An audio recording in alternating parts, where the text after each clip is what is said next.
পরীক্ষার আগের রাতে শর্ট সিলেবাসের কোন কোন চ্যাপ্টারের কোন কোন টপিকগুলো মাস্ট পড়ে যেতে হবে এবং কী কী কোশ্চেন আসে সেই জিনিসগুলো আমি বায়োলজির আজকে তোমাদেরকে বলে দেবো ইনশাল্লাহ। সো চ্যাপ্টার 1 এটা থেকে হচ্ছে মনেরা, প্রোটেস্টা, ফানজাই, প্লান্টি, অ্যানিমিলিয়া প্রত্যেকটার বৈশিষ্ট্য এবং কোনটার চেয়ে উন্নত, অ্যানিমিলিয়া প্লান্টির চেয়ে উন্নত, প্লান্টি ফানজাইয়ের চেয়ে উন্নত, ফানজাই প্রোটিস্টার চেয়ে উন্নত। ঠিক আছে, এই বৈশিষ্ট্যগুলো জানতে হবে এবং যদি স্পেসিফিক বৈশিষ্ট্য আসে যে কোন একটা রাজ্যের বৈশিষ্ট্য বলো তাহলে ফানজাইটা হচ্ছে সবচেয়ে বেশি আসে, আমি দেখছি। এবং দ্বিপদ নামকরণের যে রুলসগুলো আছে সেই দ্বিপদ নামকরণের রুলসগুলো। সো চ্যাপ্টার 1 থেকে বেসিক্যালি এই জিনিসটাই যে কোনটার চেয়ে উন্নত আর দ্বিপদ নামকরণ, এবং এককভাবে যদি আসে যে এটার বৈশিষ্ট্য বর্ণনা করো তাহলে ম্যাক্সিমামই আসে হচ্ছে ফানজাই। তো এইখানে আমি একটু বলে দিই যে মনেরা এটা হচ্ছে মেইনলি এককোষী আদিকোষী যে জীবগুলো আছে এগুলো হচ্ছে মনেরা, ফানজাই হচ্ছে মেইনলি ছত্রাক, প্লান্টি হচ্ছে মেইনলি গাছ উদ্ভিদ, আর অ্যানিমেলিয়া হচ্ছে মেইনলি প্রাণী। সো তোমার যদি একদম বই পড়া না থাকে তাহলে এই জিনিসগুলো মাথায় নেই। গাছের কী কী থাকে, গাছের পাতা সবুজ হয়, গাছ হচ্ছে শালক সংশ্লেষণ করতে পারে, তারপরে গাছ হচ্ছে অক্সিজেন গ্রহণ করে কার্বন ডাইঅক্সাইড ত্যাগ করে, গাছ হচ্ছে কি করে বীজের মাধ্যমে বংশ বিস্তার করে, এগুলো বানায় টানে লিখে দিয়ে আসতে পারবা।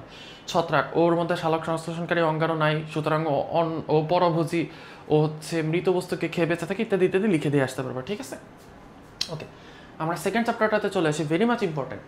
এই সেকেন্ড চ্যাপ্টারের কিছু কিছু অঙ্গাণু আছে যেগুলো খুবই ইম্পর্টেন্ট, যেমন ক্লোরোপ্লাস্ট, মাইটোকন্ড্রিয়া, প্রত্যেকটার হচ্ছে ছবি এবং প্রত্যেকটার হচ্ছে তোমার গুরুত্ব, মানে কি কাজ, এই জিনিসটা মাস্ট জানা থাকা লাগবে। ওকে, কারণ গঠন আসে আর কাজ আসে, আর গঠন আসলে মাস্ট তোমাকে কি করতে হবে, ছবি দিতে হবে পরীক্ষা, নাহলে কিন্তু তুমি ফুল মার্কস নাও পাইতে পারো। এবং এখানে প্রত্যেকটা ইম্পর্টেন্ট, তার মধ্যে বেশি যেগুলো ইম্পর্টেন্ট এগুলো হচ্ছে সবুজ স্টার দিয়ে দেওয়া আছে।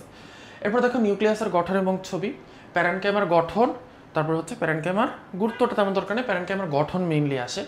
জাইলেম এবং ফ্লোয়েম এই দুইটার মধ্যে পার্থক্য কি এটা আসে, এবং জাইলেমের মধ্যে কী কী থাকে, ফ্লোয়েমের মধ্যে কী কী থাকে।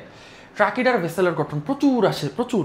ট্রাকিডার গঠন লেখো, ভেসেলের গঠন লেখো। সো ট্রাকিডার গঠন বেসিক্যালি জিনিসটা কি, ট্রাকিডার গঠন হচ্ছে এরকম লম্বা সূচের মতো, দড়ির মতো, দুই প্রান্ত সরু, মাঝখানে একটু মোটা, এবং সাইড দিয়ে কি থাকে, সাইড দিয়ে হচ্ছে ফোটা থাকে। আর ভেসেল কি, ভেসেল হচ্ছে এরকম সিলিন্ডারের মতো, এবং ভেসেল কোষগুলোর মাঝের যে ইয়েটা আছে, আবরণটা আছে, এই আবরণটা ভেঙে গিয়ে কি হয়, এই আবরণটা সরে যায়, ফলে এখানে বিশাল একটা পাইপের মতো হচ্ছে জিনিস ক্রিয়েট হয়ে যায়, এটা দিয়ে হচ্ছে রস যাওয়া আসা করতে পারে। এরপরে জতে জাইলেম, জতে জল, জাইলেম মেনলি জল পরিবহন করে। আর ফ্লোয়েম কি করে, ফতে ফুড, ফ্লোয়েম মেনলি ফুড পরিবহন করে। তাহলে এটার সাথে সম্পর্ক কি, ট্রাকেট হচ্ছে জাইলেমের অংশ, ভেসেল হচ্ছে ফ্লোয়েমের অংশ। তাহলে ট্রাকেট হচ্ছে জল পরিবহন করে আর ভেসেল হচ্ছে কি করে, ফুড পরিবহন করে। ওকে, এভাবে আমরা মনে রাখতে পারি। ঐচ্ছিক অনৈচ্ছিক হৃৎপেশির difference very very very very important, প্রতিবার আসে। হৃৎপেশি হচ্ছে দেখতে ঐচ্ছিক পেশির মতো কিন্তু কাজ অনৈচ্ছিক পেশির মতো, এটাও আসে। দেন স্নায়ুকোষের ছবি, এটা হচ্ছে চ্যাপ্টার 2। দেন হচ্ছে আমাদের চ্যাপ্টার 3। চ্যাপ্টার 3 থেকে হচ্ছে কোষ বিভাজনের প্রত্যেকটা স্টেপে ইম্পর্টেন্ট মাইটোসিসের, তার মধ্যে সবচেয়ে ইম্পর্টেন্ট হচ্ছে মেটাফেজ এবং অ্যানাফেজ। এই দুইটা প্রচুর আসে একদম ছবি সহ, এবং প্রত্যেকটা ফেজের ছবি, এই যে সবগুলা পর্যায়ের ছবি, এটা কয়েকবার বোর্ডে আসছে, বাট এটা এতটা বেশি ইম্পর্টেন্ট না যতটা না মেটাফেজ আর অ্যানাফেজ ইম্পর্টেন্ট। তারপর টেলোফেসের ছবিও কিছু কিছু জায়গায় আসছে। সেন্ট্রালের ভূমিকা মাইটোসিস কোষ বিভাজনে কী করে, স্পিন্ডযন্ত্র তৈরি করে। আর হচ্ছে এখানে মাইটোসিস কোষ বিভাজন ঠিকমতো না হলে, যদি মাইটোসিস কোষ বিভাজন নিয়ন্ত্রিত না হয় তাহলে কি হতে পারে, ক্যান্সার হতে পারে। এই জিনিসটাও আসে পরীক্ষায়। এবার আমরা চলে আসি চ্যাপ্টার 4। চ্যাপ্টার 4টা অনেক বড়, সো যারা হচ্ছে ঠিকমতো প্রিপারেশন এখনো নিতে পারে না তাদেরকে বলবো তোমরা চাইলে চ্যাপ্টার 4টা সিকিউর জন্য স্কিপ করতে পারো, কারণ এটা একটু কঠিনও আছে। সো যারা আনসার করতে চাও এখান থেকে আনসার করলে ইনশাল্লাহ ফুল মার্কসও পাইতে পারো। শালক সংশ্লেষণ থেকে আলোক পর্যায়ে অসংখ্যবার আসছে, প্রচুরবার, প্রায় 20-25 বার আসছে বোর্ডে। দেন আলো, কার্বন ডাইঅক্সাইডের ভূমিকা শালক সংশ্লেষণের প্রভাবগুলোর ভূমিকা, এটা আসে। শালক সংশ্লেষণের গুরুত্ব অসংখ্যবার আসছে, 20-25 বার আসছে, 30 বারও আসছে। শ্বসনের গুরুত্ব অসংখ্যবার আসছে। শ্বসনের প্রথম ধাপ বা গ্লাইকোলাইসিস, এটার একদম সবগুলো বিক্রিয়া সহ তোমাকে বলতে হবে।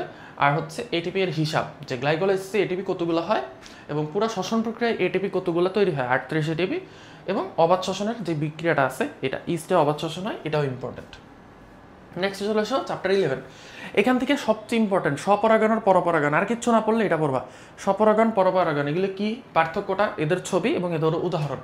তারপর পুং ও স্ত্রী গ্যামেটোফাইটের ছবি, ওই যে পুং গ্যামেটোফাইট তৈরি হয় কীভাবে, স্ত্রী গ্যামেটোফাইট কীভাবে তৈরি হয়, এবং নিষেকটা কীভাবে হয়, এই তিনটা জিনিসের জাস্ট ছবিটা এঁকে যাও, ছবিটা শিখে যাও ইনশাল্লাহ, তাইলেই হচ্ছে তুমি এখানে ফুল মার্কস পেয়ে যেতে পারবা, তোমার থিওরি পড়ার দরকার নেই।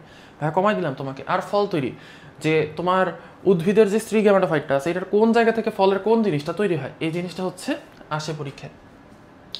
এবার হচ্ছে চ্যাপ্টার 12, ডিএনএ এর গঠন। আচ্ছা, এখন চ্যাপ্টার 12 থেকে ডিএনএ এর গঠন অসংখ্যবার আসছে, অসংখ্যবার। ডিএনএর গঠন, ডিএনএ রেপ্লিকেশন প্রক্রিয়া অসংখ্যবার আসছে।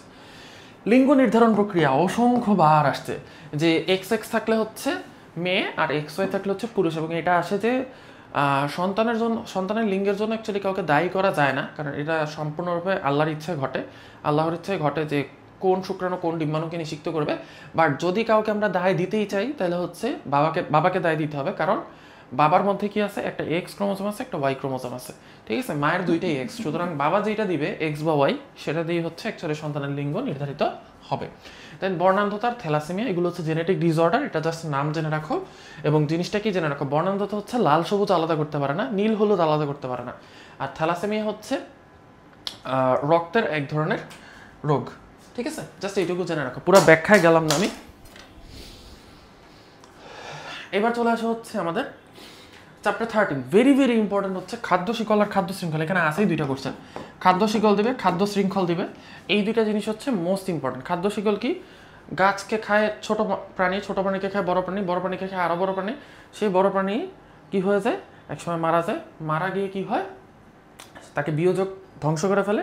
সেই বিয়োজকের যে পুষ্টিগুলো আছে এগুলো আবার গাছ পায়। এই যে শিকলের মতো ঘটনাটা চলতে থাকে, এটাই হচ্ছে খাদ্য শিকল। সিম্পল জিনিস, বাস্তুতন্ত্রের সংজ্ঞা লাগবে, পুষ্টি প্রবাহ, শক্তি পিরামিড। এই হচ্ছে আমাদের বায়োলজির যে সাজেশন, সেই সাজেশনটা ইনশাল্লাহ তোমরা যদি এই সাজেশনটা ফলো করো তাহলে হবে। এখন বলবো যে ভাইয়া আমরা কোন কোন চ্যাপ্টার হচ্ছে আনসার করব, আমি তোমাদেরকে প্রেফার করব তোমরা হচ্ছে চ্যাপ্টার 1, চ্যাপ্টার 3, চ্যাপ্টার 1, 3, 11, 12, 13, চ্যাপ্টার 1, 3, 11, 12 সবার আগে এটা আনসার করবা। হট সাজেশন হচ্ছে চ্যাপ্টার 1, 3, 11, 12।